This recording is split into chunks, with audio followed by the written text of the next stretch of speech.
নমস্কার। বাংলা সেরা গল্পে সবাইকে জানাই স্বাগত। শুরু করছি আজকের গল্প। গল্পের নাম শেষ বিকেলের প্যাসেঞ্জার। লিখেছেন বুদ্ধদেব গুহ। তাহলে শুনতে থাকো গল্পটা। গল্পের নাম শেষ বিকেলের প্যাসেঞ্জার। চৌপান প্যাসেঞ্জারের গতি কমে এলো। জানলা দিয়ে মুখ বাড়িয়ে দেখলাম দূরে ছবির মতো একটা স্টেশন দেখা যাচ্ছে। এইখানেই তাহলে থাকো তুমি?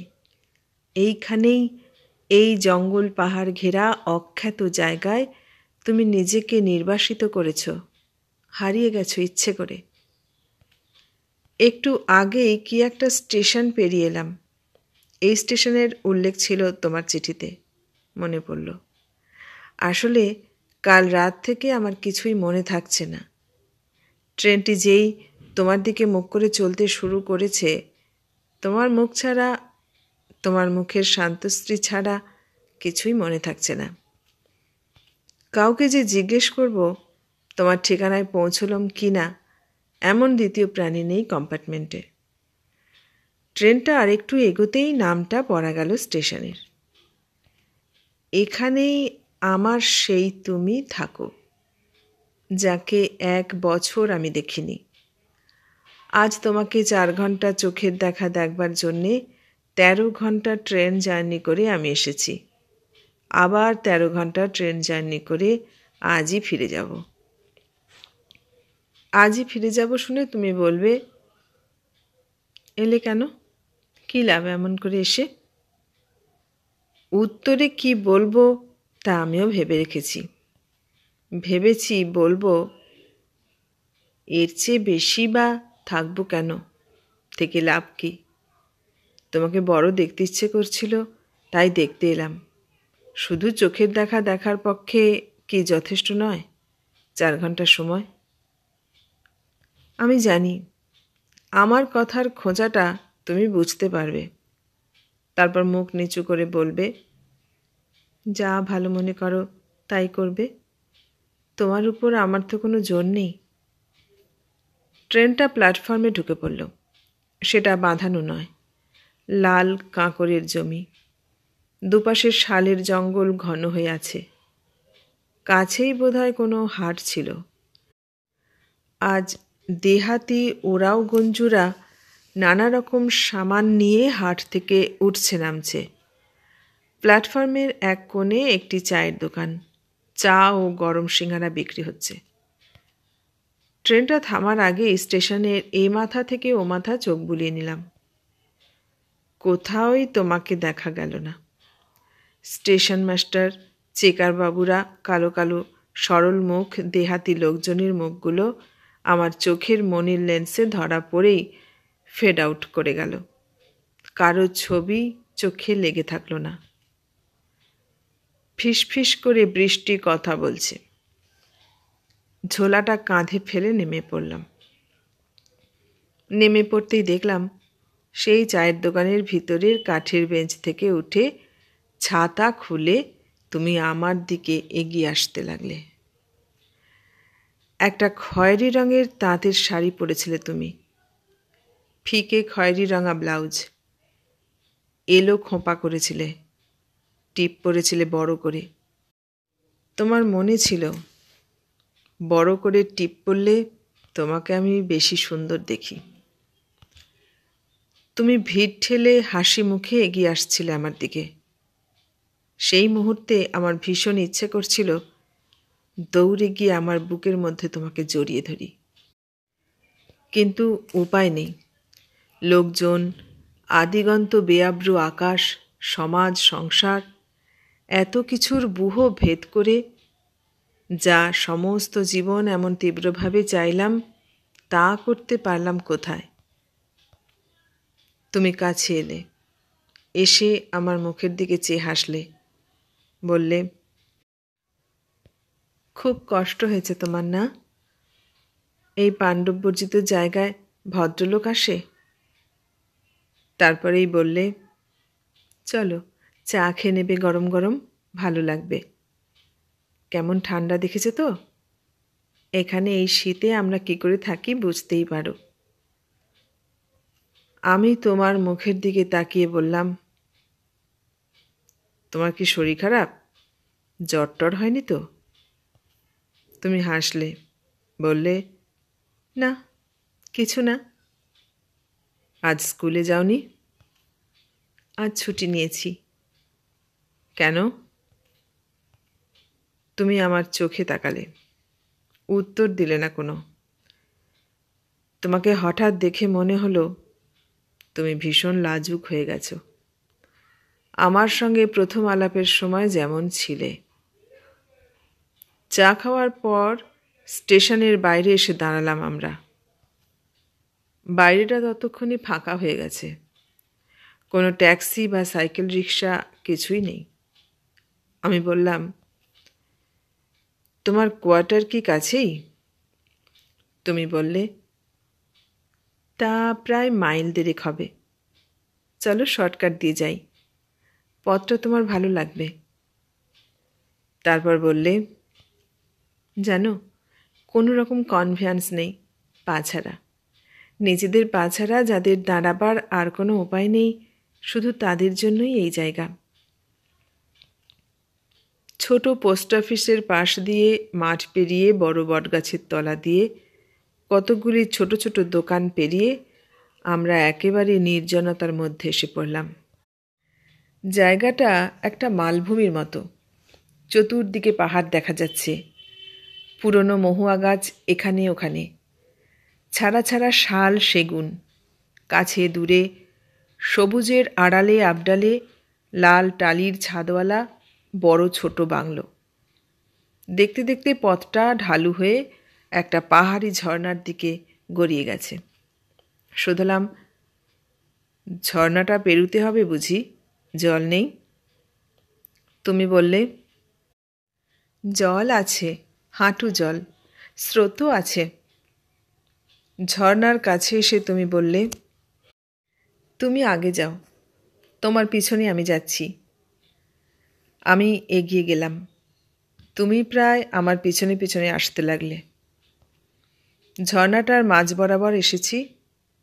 হঠাৎ তুমি উহ বলে আমার পাঞ্জাবির কোনাটা চেপে ধরলে। এতক্ষণ নিশ্চয়ই তোমার শাড়ি হাঁটুর উপরে তুলে নদী পেরুচ্ছিলে। আমাকে জড়িয়ে ধরতেই শাড়ির জলে ভিজে গেল। তুমি আমার বাহুতে ভর দিয়ে দাঁড়িয়ে রইলে। তোমার গা লাগতেই মনে হলো গা পুড়ে যাচ্ছে জ্বরে। কপালে হাত দিয়ে দেখি প্রচণ্ড জ্বর। কি করব ভেবে পেলাম না, কি বলবো তাও নয়। বললাম, তোমাকে কোলে করে পার করে দিই। অত জ্বরের মধ্যেও তুমি তেমনি হাসলে, দুষ্টু দুষ্টু হাসি, যেমন চিরদিন হাসো। বললে, মোটেই না, অত দরদে কাজ নেই। তাহলে আমার হাত ধরো। না, হাত ধরব না। ধরবই যদি তো এমনিই ধরব, পাড়ে উঠে ধরব। আমি বললাম, কেন? তুমি বললে, তোমার হাত ধরে যখন কোনো নদী পার হইনি, আজ আর তার দরকার নেই। আমি নিজেই পার হতে পারবো। মাথাটা ঘুরে গেছিল তাই। আমি তোমাকে জানি, তাই কথা না বলে আবার এগিয়ে গিয়ে পাড়ের পাথরে বসলাম। তুমি এসে আমার পাশের পাথরে বসলে। আমি রাগের গলায় বললাম, এত জ্বর নিয়ে কেউ এই বৃষ্টিতে এতখানি পথ হেঁটে আসে? তুমি কীরকম লোক বলো তো? লোক তো আমি ভালো নয়, তা তো তুমি জানোই। কিন্তু আমি না এলে কে তোমাকে চিনত? আমি ছাড়া তোমাকে কেউ কি চেনে না চিনেছে কখনো? চমকে ওঠে তোমার মুখের দিকে চাইলাম। তুমি থুতনির উপর মুখ রেখে 2 হাত পা ছড়িয়ে বসেছিলে। তোমার হাঁটুর উপর হাত রাখলাম আমি। তুমি কথা বললে না, চুপ করে নদীর দিকে চেয়ে রইলে। একটু পরে বললাম, উঠবে না? তাড়াতাড়ি চলো, তোমার এক্ষুনি শুয়ে পড়া দরকার। ডাক্তার দেখিয়েছ? এখানে ডাক্তার নেই। এখান থেকে 20 মাইল দূরে রুবিয়া, সেখানে আছে। অ্যানাসিন খেয়েছি, বাড়ি গিয়ে আবার খাবো, ঠিক হয়ে যাবে। আমি অধৈর্য গলায় বললাম, কম করে 3-4 জ্বর, গা পুড়ে যাচ্ছে, আর কি ছেলে মানুষই করছো তুমি? বাড়ি চলো, আমি এক্ষুনি ডাক্তার আনছি। ও হাসল, বলল, সত্যিই নেই, কি করে আনবে? আজ থেকে কাল ভোরের বাসে গেলে সেখান থেকে ট্যাক্সি করে আনতে পারবে। সে অনেক সময় ও খরচের ব্যাপার, আমার অত সামর্থ্য নেই। তারপর একটু চুপ করে থেকে বললে, এখানে তুমি আমারই মতো অসহায়। গাড়ি, টেলিফোন, দাসদাসী, ড্রাইভার, এখানে তোমার কিছুই নেই। তোমার পার্সের নোটগুলোর এখানে কোনোই মূল্য নেই। মূল্য নেই তোমার যশের, তোমার প্রতিপত্তির। এখানে তুমি আর আমি সমান। একদিক দিয়ে ভালোই, আমার জন্য কিছু করে পৃথিবীর কাছে তোমার লজ্জা পাবার ভয় নেই। আমি এখানে সকলের সব নিন্দা, কুৎসা ও ঈর্ষার বাইরে দিব্যি আরামে আছি। বলো, অনেক ভেবেচিন্তেই তো এই চাকরি নিয়েছিলাম। একসঙ্গে এতগুলো কথা বলে তুমি হাঁপিয়ে পড়লে, চোখ বুজে ফেললে। তোমার সেই চোখ বোজা মুখের দিকে চেয়ে আমার মনে হলো ওই পাহাড়ি ঝর্ণাটা তার লাল মাটি, নুড়ি, খড়কুটো, তার ঘূর্ণি সব কিছু নিয়ে আমার বুকের মধ্যে উঠে এলো। বুকের মধ্যে যে কি এক যন্ত্রণা হতে লাগলো তা বলার নয়। আমি তো কোন ছাড়, কোনো কবির পক্ষেও সে যন্ত্রণা ভাষায় ব্যক্ত করা বুঝি সম্ভব ছিল না। তুমি আস্তে আস্তে উঠে দাঁড়ালে, বললে, চলো, তোমার নিশ্চয়ই খিদে পেয়ে গেছে। আমি ওকে ধরে দাঁড় করালাম, তারপর ওর হাত ধরলাম, বললাম, আস্তে আস্তে চলো, আমার কাঁধে মাথা রেখে চলো। এবারে তুমি আর আপত্তি করলে না, আমাকে পথ দেখিয়ে নিয়ে চললে। কিছুক্ষণের মধ্যে পেয়ারা গাছে ঘেরা একটি ছোট লাল টালির ছাদওয়ালা বাংলো দেখা গেল। পিটিস, ঝাঁটি ও মহুয়ার মধ্যে মধ্যে পুরী পথ বেয়ে নেমে পেছনের গেট দিয়ে আমরা ঢুকলাম। ঘরে এসেই তুমি বিছানায় শুয়ে পড়লে। একটা দেহাতি মেয়ে কাজকর্ম করছিল, তুমি তাকে ডেকে খাবার দিতে বললে আমায়। আমি মুখ হাত পা ধুয়ে এলাম। বাইরে দুপুর গড়িয়ে গেছে, একটু পরে বিকেল ঘনাবে। আমার হাতে বেশি সময় নেই। তোমার জন্যে আমার সত্যিই কিছু করার নেই।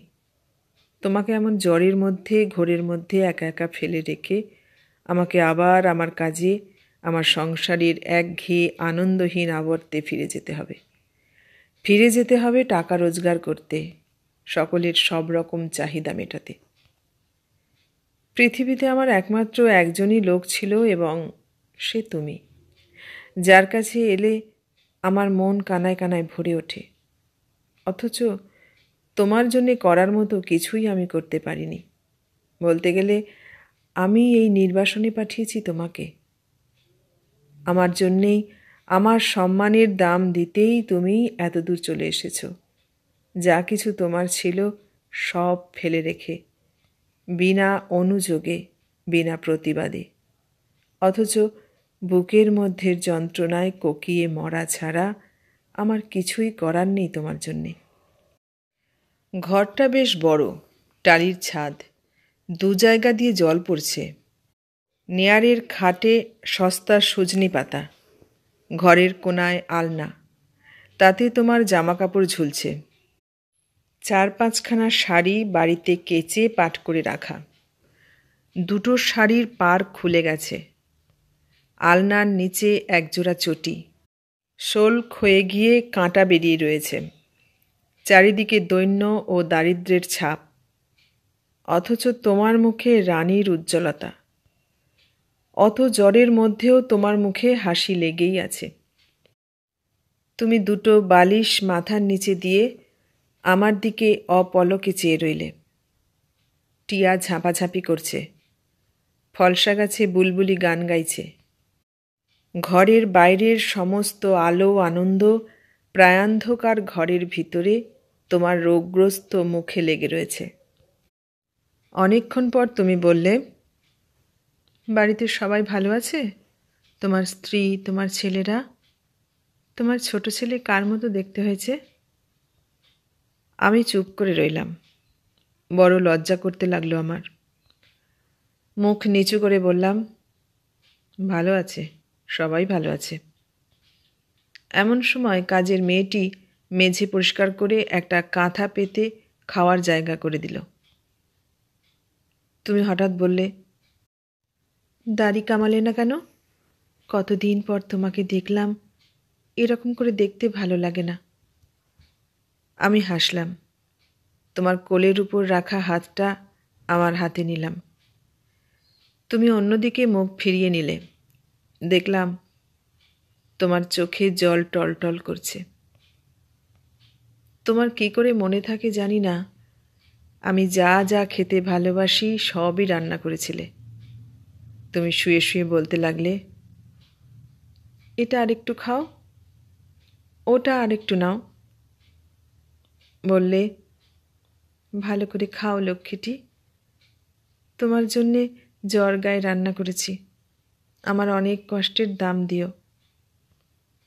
খাওয়া থামিয়ে মুখ তুলে বললাম, তোমার কোনো কষ্টের দামই বা দিতে পারলাম বলো? এই জীবনে শুধু তো নিলামই তোমার কাছ থেকে, বদলে কিছুই তো দিলাম না। তুমি বললে, ও সব কথা থাক, ভালো করে খাও। কি ভালো যে লাগছে আমার, তুমি আমার পর্ণকুটিরে এসেছ, আমার চোখের সামনে বসে খাচ্ছ। বিশ্বাস করো, ভালো লাগায় আমি মরে যাচ্ছি। খাওয়া শেষ করে উঠে তোমার বিছানায় তোমার পাশে বসলাম। লক্ষ্মী তোমাকে লেবু মিশিয়ে বার্লি এনে দিল। তুমি বার্লিটা শেষ করে আমার মুখের দিকে তাকিয়েই হঠাৎ বললে, এই আমার কাছে এসো। ওরকম মুখ করে বসে আছো কেন? এসো, আমার কাছে এসো।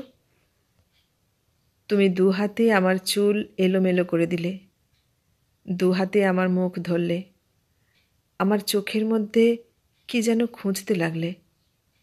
তারপর ঘরের কোণায় তোমার পড়াশোনার টেবিলের দিকে আঙুল দিয়ে দেখিয়ে বললে, ওই ড্রয়ারে একটা জিনিস আছে, একটু নিয়ে আসবে? ড্রয়ারটা খুলে দেখলাম আমার একটা পুরনো দিনের ছবি। তুমি বললে, এখানে আনো। ছবিটা তোমার হাতে দিলাম। তুমি ছবিটা হাতে নিয়ে বললে, তুমি শুধু আমার ছেঁড়া শাড়ি আর আমার অভাবটাই দেখলে, তুমি কোনো দিনও আমার সুখটা দেখলে না। তারপর একটু থেমে বললে, মনে পড়ে একদিন তুমি বলেছিলে, আমি তোমার রানী? আমি উত্তরে বলেছিলাম, ছাই, তোমার পেতনি। কিন্তু আজ আমার সমস্ত দুঃখের মধ্যে আমার মতো করে কেউ জানে না যে সত্যি আমি রানী। আমার রাজাকে আমি রোজ দেখতে পাই না, কাছে পাই না, এইটুকুই যা দুঃখ। তা বলে আমার এ পাওয়া তো মিথ্যে নয়, আমার এই সাম্রাজ্য তো হেলাফেলার নয়। এ পাওয়াকে মিথ্যা করে দেয় এমন কোনো শক্তি নেই পৃথিবীতে। দেখতে দেখতে যাবার সময় হলো। আমি উঠলাম। তুমি বাইরের দরজা অবধি এলে, এসে দরজা ধরে দাঁড়িয়ে রইলে। সিঁড়ি দিয়ে নেমে এলাম আমি মুখ নিচু করে। তুমি পেছন থেকে ডাকলে, বললে, শোনো, আমার দিকে তাকাও, হাসো একটু।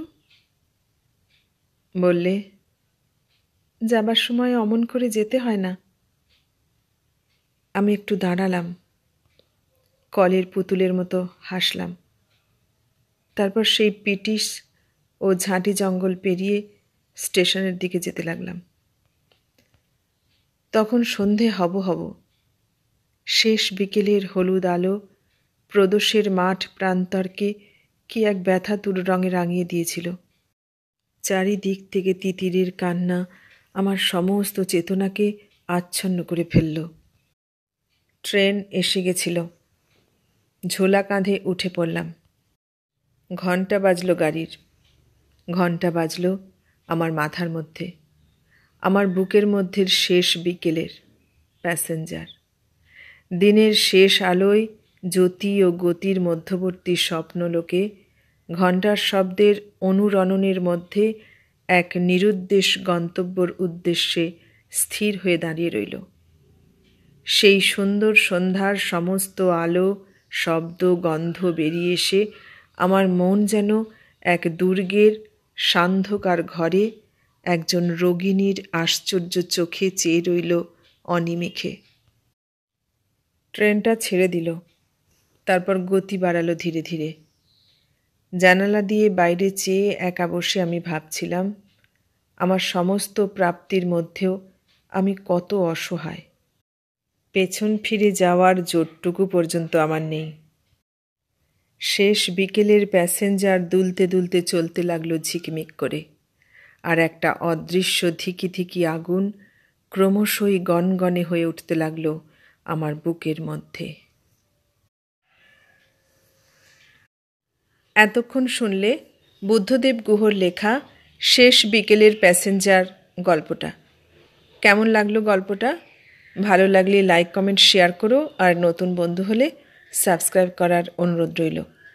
সবাইকে অনেক ধন্যবাদ জানিয়ে আজ এখানেই শেষ করলাম।